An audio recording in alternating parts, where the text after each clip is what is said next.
This is our final stop in the United Kingdom. We're here with Mark Gilbert, our second time we visit you.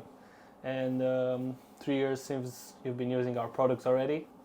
How has it been going during this period? How are you? I'm very good, thank you. Yes, and the pigeons have been flying really well on the product, so it's been an excellent result from Barcelona last year and Pau International as well as sprint racing, middle distance racing. The pigeons have been really in good form. Yeah, so a lot of pressure this year. Yeah, a lot of pressure this year. Yeah, but we think the pigeons look well, so we're looking forward to it.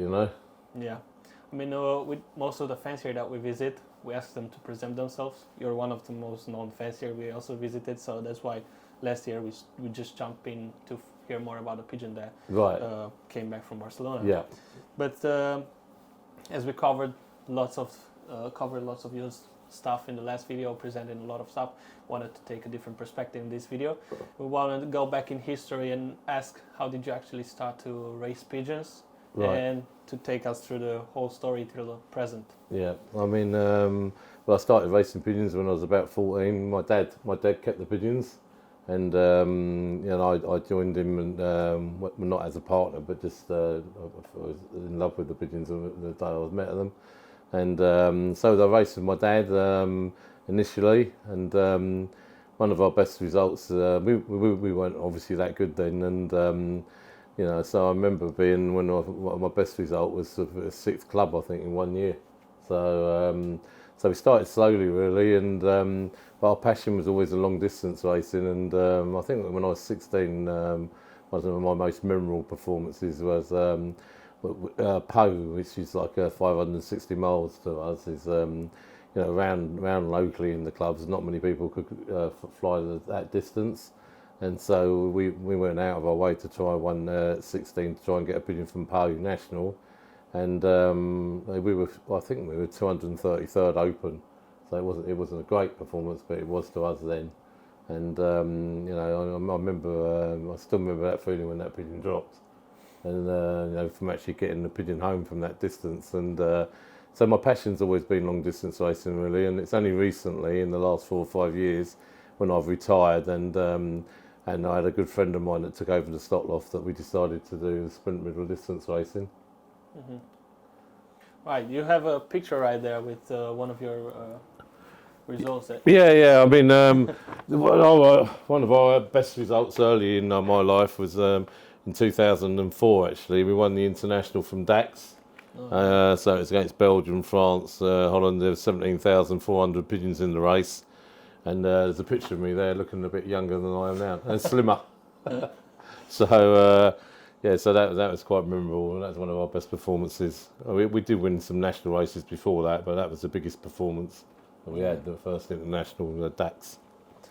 And now all the way to 2024, I guess last year was your best one?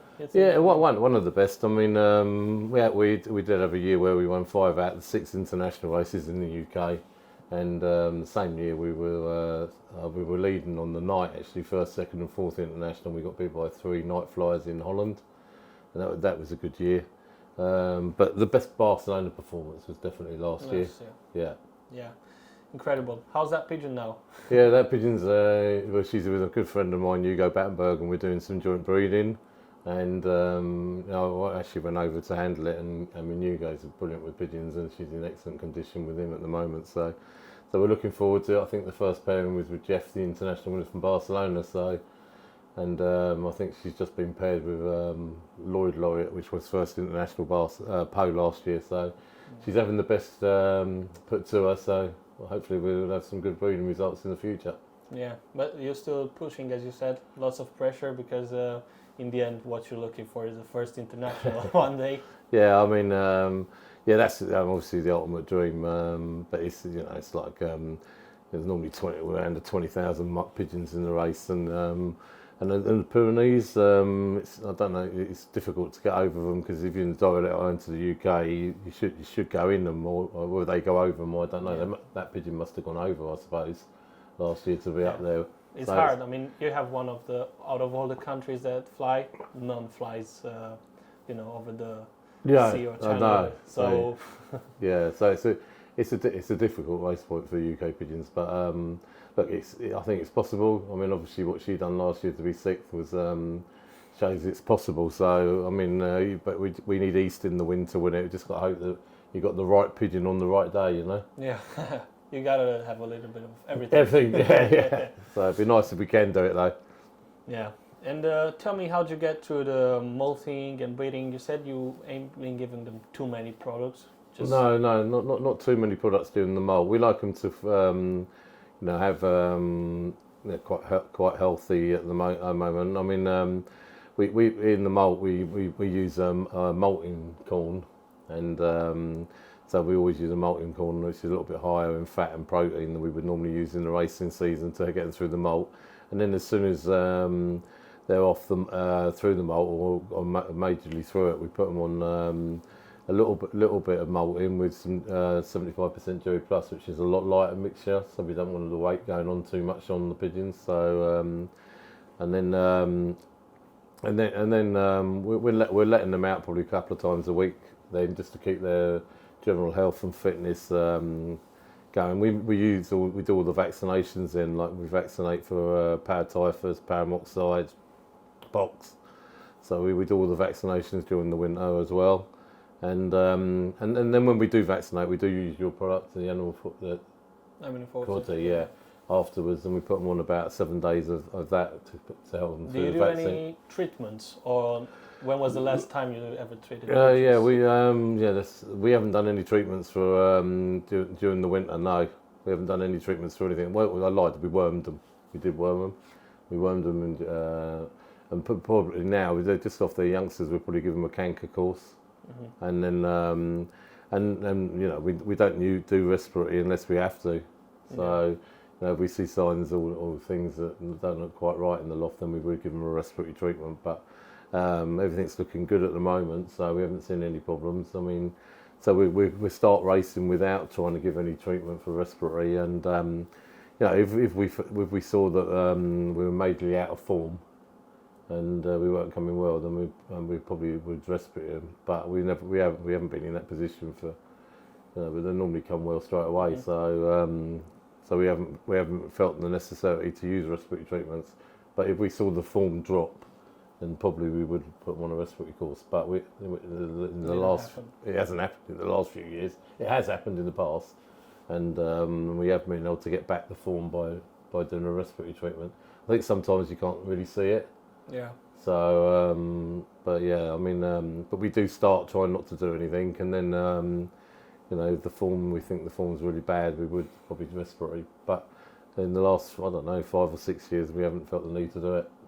Lots of people come to us asking about treatments. They have lots of problems. Of course, here you've got some really quality pigeons, so very stabilized loft and everything. But what could you suggest for people in selection or to avoid medication? Because in the end, this is what we also trying to get them to use natural supplements and get the pigeons actually healthy and immune to those diseases. What have you learned? I mean, I've obviously used antibiotics before, and I've had more problems when you use antibiotics because I think you're not building their natural resistance to disease. So if you're using antibiotics, you can get into a situation where you need to use them all the time, which is I just feel that you can't contain for years a strong loss. That's what I believe if you do that.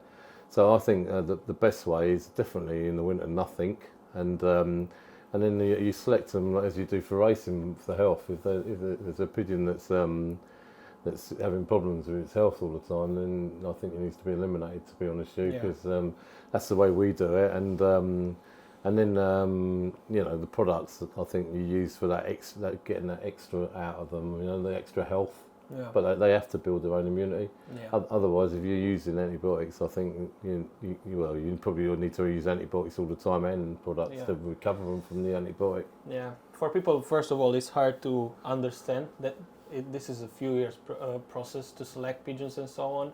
Most of them want to win each year, so that's why they're trying to cut corners. Yeah. But on the long term, it's not going to be successful because they kept changing products, kept changing pigeons, kept changing antibiotics. Yeah, I think if you're on antibiotics all the time, eventually they're not going to work. because resistance. You're building all your bacteria and building a resistance against the antibiotics. In fact, we used to use antibiotics more, but not in a real bad account. But we'd probably treat them for respiratory once or twice a year, or we'd treat them for salmonella rather than vaccinate. And we did have a little bit of a problem there, and we sent the droppings to be cultured in Belgium, and they have to test what antibiotic can kill the disease. And they said to us that they're near enough. They found one, I think, that worked because we'd been on antibiotics, and they said, look, if you don't get off of them, you're going to wipe your flock out. Something's going to come in and just kill the lot. So we really held back then, and the pigeon's health, I think, has been better because you build that resistance, and you build, you do build a bit of resistance. And the ones that can't do it, you lose probably because you send them to the races if they're and we've worked more like that, and we found out you get a much stronger pigeon, I think. Yeah. And now they're out training. You're still not giving them any products because they still have babies, right? Yeah, we have babies, and the way the product we use of yours during the breeding season, which we find really good, is the vitamin mineral. Yeah, pink ones. Pink mineral, and we give them they love that, and but we give them that, and we obviously use the bath salts to bar them. But not too much. Not too many pickup products or anything like that. We have use the ML40 as well, maybe a couple of times a week during the breeding season. And the health's been really good, and I mean the minerals we use, as well as lots of grits and different products. And since when did you start training them? Yeah, well, we from the 1st of March, we let them out twice a week, so they're not unfit, but they're not fit. And then for the month before we give them the first training toss, we put the flags up, or the dancers up, and we flag them for an hour and 10 minutes every day, and we do that a month before we start training. We don't like them. We want them fit before the training tosses. We don't like bad training tosses, So by making sure they're fit, and then when we take them training, we don't give them too many. We give them 4 before, because we race them roundabout before the first race, but we go 30 miles straight away. Yeah, that's what I was about to ask. How will the next weeks look just before the race? Yeah, well, around April, the first week in April, as long as the weather's okay, we'll give them 2 30-mile tosses, but all the pigeons will be split then. They've still got youngsters now, but they'll be split up, and they come back to the hens and cocks, so we race them roundabout, so hen and cock, and we leave them from the training toss. The same system as a race, really. We basket them. We don't show the hen or the cock before we do. When they come back, they get a day with the pigeons, with the day reward, even from the training toss. And then we split them up. And then another 4 days we do the same thing. And we normally get 3 or 4 tosses into them before the first race. And we would normally win the federation in the first week. And through the year, is there anything that you do different or improve, or like closer to the final races to be sure they don't lose their motivation? Because so we operate that system from the first race. So I mean, all we do is we basket them, and they get used to having get back, and then they get the cock or hen all day. When we go to the longer ones, this year we did pair. So we paired up. So we raced about 6 or 7 races every week. And then we paired them for the long ones, and then we flagged them around the loft for an hour, morning and night, and we done some private training of 40-mile training tosses twice a week, and then we sent them either sitting or on little babies to the long ones. But that's the first time we've done that, and we had a good year doing that. Yeah. But all the other years which we've been flying a good pigeon on, we've raced on roundabout, and the only thing we've done different is for the long races we put them together the night before. And we put loads of straw in the box, and then we basketed probably about 10 or 11 o'clock the next day. That's for motivation. And we obviously use the fat feeds more when we get to the longer races, and we use your products with the like the oils, because oils are a good source of fat. Yeah. And we believe they need fat, you know, for the longer races, because they obviously, that's where they get their energy from. And we also use Your Energy Plus, and we put that on for the last 4 days for the long races. And then you know, I think the major thing we do that is on recovery. I mean, I think that's really important. The recovery, even if it's a short race or long distance race, I think it's really important that you recover them quick. Much more important than actually preparing them. Yeah. And so as soon as they come back, they're on the animal 40 for 2 days, and that's every race. And we're on the protein powder, animal protein powder, and the healthy oil again. So we were and Probac and Probac as well. We use Probac. So you know, I mean, we really concentrate on the recovery. I mean, Sunday we have they're out, they're bathed in the bath salts, and we just have a rest day on Sunday, and then we want them flying for an hour on the Monday again. So the recovery is really important. Yeah, obviously. Last year we left just before the youngster season. We've asked you a bit about the young pigeons. How do you raise them? That's when you told me for the long distance pigeons. A few years ago, you've just been training them. You didn't send them to any races, the long distance youngsters. Right. Yeah. But you said last year you will send them also to some races. Yeah. You're not going to trade them. Yeah. By Yeah. yourself. Yeah. How did that went? That went well actually. We what we actually done is obviously trained them personally ourselves, and then we went to a club that's probably about 40 kilometres up, you know, federation. So it means all the rest of the 3,000 birds were probably 30 miles above us, and further actually higher up. But it meant our pigeons had to split from them, and there was no other pigeons in our area. So we were lucky that they would take them as trainers for us. So the distance pigeons we put up on as training.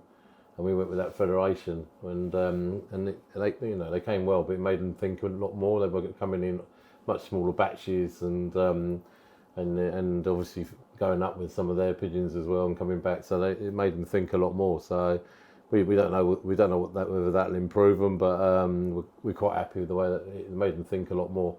Mm-hmm. You told us a bit about how you prepare the pigeons.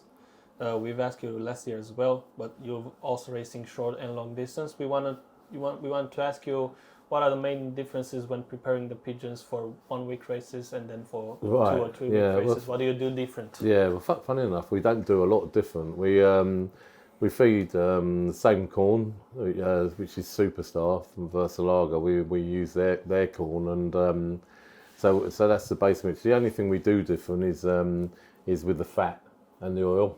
And so for the sprint races, we only give them a fat mix or some oil on the corn for the last day. And the middle distance races, we look how hard they are. Depends how hard they are, but if it's only up to 6 hours, a couple of days, 6 hour fly that is, or maybe even a day on 6 hours. But when it gets above 6 hours and they're looking for 10 hour flies or something, we increase the fat to 2 or 3 days.